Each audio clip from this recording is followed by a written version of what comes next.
మనలో ప్రతి ఒక్కరు కూడా మనము కూడా శోధింపబడతామేమో అని మన విషయమై మనము చూచుకొనుచు సాత్వికమైన మనసుతో అట్టి వాణిని అంటే తప్పుదారిలో పోవుచున్నటువంటి వారిని ఏం చేయాలంట?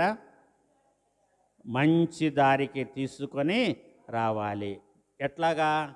సాత్వికమైన మనస్సు ఉండాలి. సాత్వికులు ధన్యులు, వారు భూలోకమును స్వతంత్రించుకుంటారు. భూలోకములు అంటే ఆయన ఒక్కడే ఉంటాడా? భూలోకములు అందరూ ఉంటారు.